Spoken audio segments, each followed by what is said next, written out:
మాజీ సీఎంలు కేసీఆర్, జగన్ వారి మధ్య ఉన్న అండర్స్టాండింగ్ గురించి ప్రత్యేకంగా చెప్పనవసరం లేదు. రాష్ట్ర విభజన జరిగిన నాటి నుంచి జగన్ సీఎం అవుతారని కేసీఆర్ జోస్యాలు చెబుతూనే ఉన్నారు. మొన్నటి ఎన్నికల్లో తాను పరాజయం పాలైనప్పటికీ ఏపీలో మాత్రం మళ్లీ జగన్ సీఎం అవుతున్నారని చెప్పుకొచ్చారు. అలాంటి రహస్య ఆప్తమిత్రుల మధ్య ఇప్పుడు గ్యాప్ పెరిగినట్లు కనిపిస్తుంది. అసలు ఢిల్లీలో జగన్ నిర్వహించిన ధర్నాకు బీఆర్ఎస్ మద్దతు పలకకపోవడం వెనుక లెక్కలేంటి? బీజేపీకి దగ్గరవ్వాలన్న ఉద్దేశంతోనే జగన్ని కేసీఆర్ దూరం పెడుతున్నారా?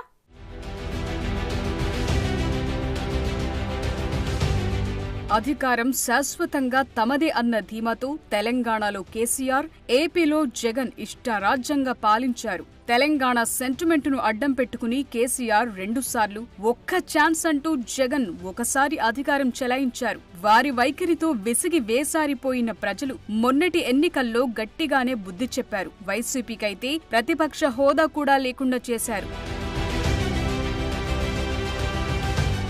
మాజీలైపోయిన ఆ ఇద్దరి మధ్య ముందు నుంచి సాన్నిహిత్యముంది. 2014 ఎన్నికల పోలింగ్ ముగియగానే తెలంగాణలో తాను, ఏపీలో జగన్ ముఖ్యమంత్రులుగా బాధ్యతలు చేపట్టబోతున్నామని ఘనంగా ప్రకటించారు కేసీఆర్. ఆ జోస్యం వికటించింది. ఇక 2019 ఎన్నికల్లో వైసీపీ విజయానికి కేసీఆర్ అన్ని రకాలుగా సహకరించారన్న ప్రచారముంది. ఇక మొన్నటి ఎన్నికల్లో పరాజయం పాలైన కేసీఆర్ ఏపీలో జగన్ గెలుస్తారని ప్రకటించారు. అయితే కేసీఆర్ కంటే దారుణంగా జగన్ ఓటమి పాలయ్యారు.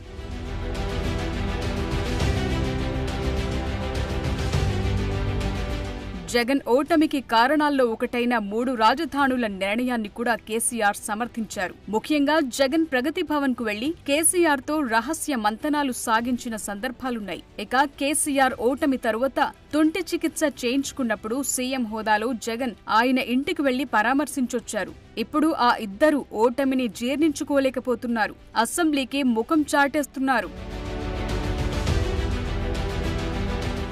గజ్వేల్ ఎమ్మెల్యేగా ఉన్న కేసీఆర్ అధికారం కోల్పోయాక అసెంబ్లీకి ఒక్కసారే హాజరయ్యారు. బడ్జెట్ రోజున సెషన్స్ కు అటెండ్ అయి మళ్లీ ఫామ్ హౌస్ కే పరిమితమయ్యారు. అసెంబ్లీ సమావేశాలకు 60 రోజుల పాటు హాజరు కాకపోతే శాసన సభ్యత్వం రద్దవుతుందన్న భయంతోని ఆయన అసెంబ్లీలో గెస్ట్ అపియరెన్స్ ఇచ్చి వెళ్లిపోయారంటున్నారు.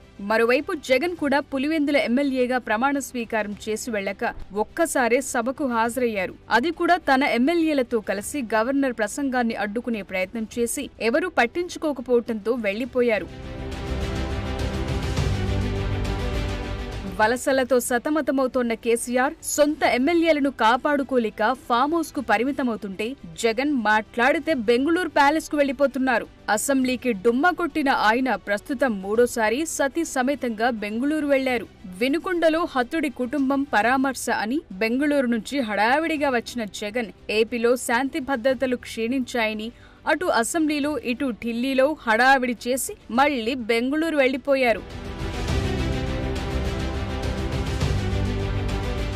రాష్ట్రంలో శాంతి భద్రతలు క్షీణించాయంటూ ఢిల్లీలో ధర్నా చేసిన జగన్ మంగళ బుధవారాల్లో ఢిల్లీలో ఉన్న ప్రధాని మోదీ, కేంద్ర హోంమంత్రి అమిత్ షా అపాయింట్మెంట్ దొరకలేదు.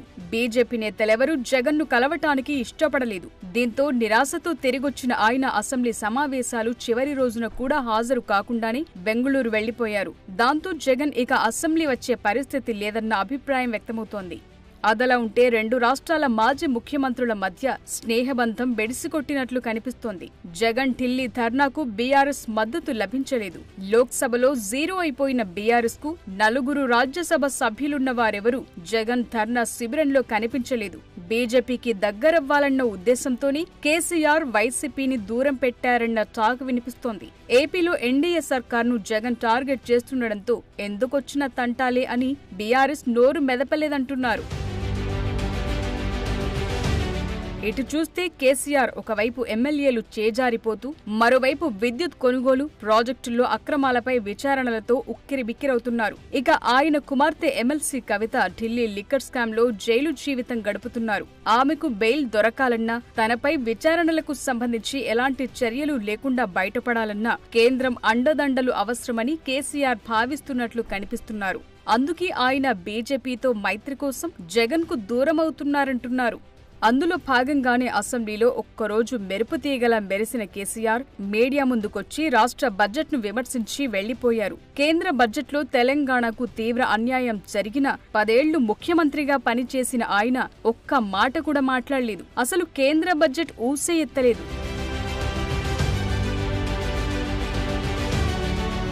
మళ్లీ ఫామ్ హౌస్ కి పోయి రిఫ్రెష్ అవుతున్న కేసీఆర్ మళ్లీ అసెంబ్లీలో ఎప్పుడు ఎంట్రీ ఇస్తారు ఆయన పార్టీ వారే చెప్పలేకపోతున్నారు. ఇక జగన్ సంగతి సరే సరి.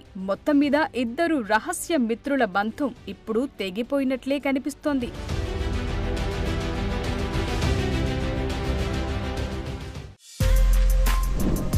For more videos like this, subscribe Big TV channel.